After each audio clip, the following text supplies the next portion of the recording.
ಎಲ್ಲರಿಗೂ ನಮಸ್ಕಾರ. ಇವತ್ತು ನಾನು ನಿಮಗೆ 2 ಕಪ್ ಹಾಲಿನಿಂದ ಒಂದು ಬ್ರೆಡ್ ಸ್ವೀಟ್ ರೆಸಿಪಿ ತೋರಿಸ್ತಾ ಇದ್ದೀನಿ.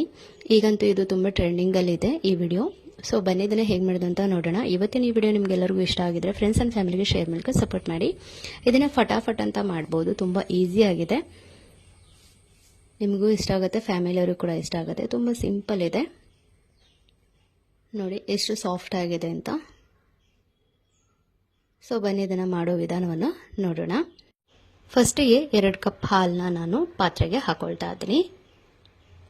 ಈಗ ಸ್ವಲ್ಪ ಹಾಲು ಉಳಿಸ್ಕೊಂಡಿದ್ದೀನಲ್ಲ, ಅದಕ್ಕೆ ದೊಡ್ಡ ಸ್ಪೂನಲ್ಲಿ 2 ಸ್ಪೂನಷ್ಟು ಕಸ್ಟರ್ಡ್ ಪೌಡರ್ನ ಹಾಕ್ಕೊಂಡು ಮಿಕ್ಸ್ ಮಾಡ್ಕೊಳ್ತಾ ಇದ್ದೀನಿ. ಈಗ ಹಾಲು ಚೆನ್ನಾಗಿ ಕಾದಿದೆ. ಈಗ ಇದನ್ನು ಒಂದ್ಸರಿ ಚೆನ್ನಾಗಿ ಮಿಕ್ಸ್ ಮಾಡಿಕೊಡ್ರಿ, ಯಾವುದೇ ರೀತಿ ಗಂಟೆ ಇರಬಾರ್ದು. ಈಗ ಈ ಬಿಸಿ ಮಾಡಿರೋ ಹಾಲಿಗೆ ಹಾಕ್ತಾ ಮಿಕ್ಸ್ ಮಾಡಬೇಕು. ಒಂದೇ ಸರಿ ಹಾಕ್ಬಿಟ್ರೆ ನಿಮಗೆ ತಳ ಹಿಡ್ಬಿಡುತ್ತೆ ಮತ್ತು ಗಂಟಾಗ್ಬಿಡುತ್ತೆ. ಈಗ ಇದು ಒಂದ್ಸರಿ ಕುದ್ರೆ ಸಾಕು.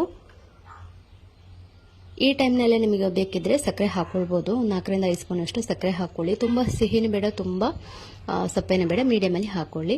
ಸೊ ನಾನಿಲ್ಲಿ ತುಂಬ ಸಿಹಿ ಮಾಡ್ತಾ ಇಲ್ಲ, ಬಿಸಿ ಮಾಡುವಾಗಲೇ ಸಕ್ಕರೆನ ಹಾಕೊಳ್ಬೋದು. ನಾನು ಕೆಳಗೆ ಇಳಿಸ್ಕೊಂಡು ಸಕ್ಕರೆನ ಹಾಕೊಂಡಿದ್ದೀನಿ, ಒಂದು 3 ರಿಂದ 4 ಸ್ಪೂನ್ ಅಷ್ಟು.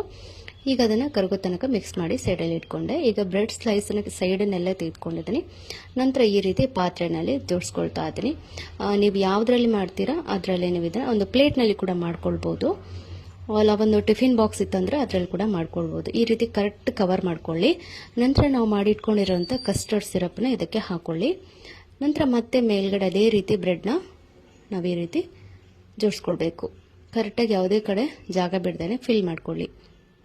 ನಂತರ ಮತ್ತೆ ಕಸ್ಟರ್ಡ್ ಸಿರಪ್ನ ಹಾಕ್ಕೊಂಡು ಚೆನ್ನಾಗಿ ಮಿಕ್ಸ್ ಮಾಡ್ಕೊಳ್ಳಿ.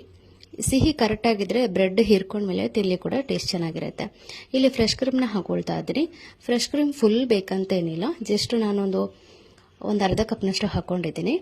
ನಂತರ ಮಿಲ್ಕ್ ಮೇಡ್ನ ಹಾಕೊಳ್ತಾ ಇದ್ದೀನಿ. ಸಿಹಿಗೆ ಬೇಕಾದಷ್ಟು ಮಿಲ್ಕ್ ಮೇಡ್ನ ಹಾಕೊಳ್ಳಿ.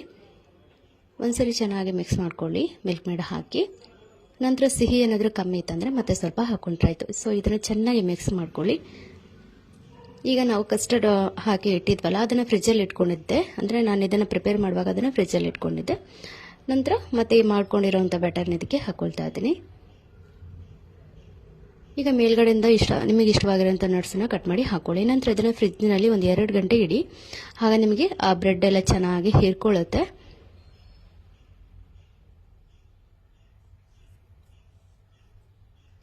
ಇವಾಗ ನೋಡಿ, ಹೀಗೆ ತೆಗಿತಾ ಇದ್ರೆ ಪೂರ್ತಿ ಬ್ರೆಡ್ ಬಂದ್ಬಿಡ್ಬೇಕು. ನೀವು ಇಟ್ಟರೆ ಮಾತ್ರ ಆ ಥರ ಬರುತ್ತೆ. ತಕ್ಷಣ ಮಾಡಿಬಿಟ್ರೆ ಅಷ್ಟು ಚೆನ್ನಾಗಿ ಬರಲ್ಲ. ಫ್ರಿಜ್ನಲ್ಲಿ ನೀವು ಒಂದು 2 ಗಂಟೆ ಇಟ್ಟರೆ ಈ ರೀತಿ ಚೆನ್ನಾಗಿ ಪೀಸ್ ಬರುತ್ತೆ. ಸೊ ನೋಡ್ತಾ ಇದ್ರಲ್ಲ ಎಷ್ಟು ಚೆನ್ನಾಗಿ ಕಾಣಿಸ್ತಾ ಇದೆ ಅಂತ. ಸೊ ನಿಮಗೆ ಕಟ್ ಮಾಡಿ ತೋರಿಸ್ತಾ ಇದ್ದೀನಿ ನೋಡಿ, ಎಷ್ಟು ಚೆನ್ನಾಗಿ ಸ್ವೀಟ್ ಆಗಿದೆ. ಸೊ ಇವತ್ತಿನ ಈ ರೆಸಿಪಿ ನಿಮ್ಮೆಲ್ಲರಿಗೂ ಇಷ್ಟ ಆಗಿದೆ ಅಂತ ನಾನು ಭಾವಿಸ್ತೀನಿ.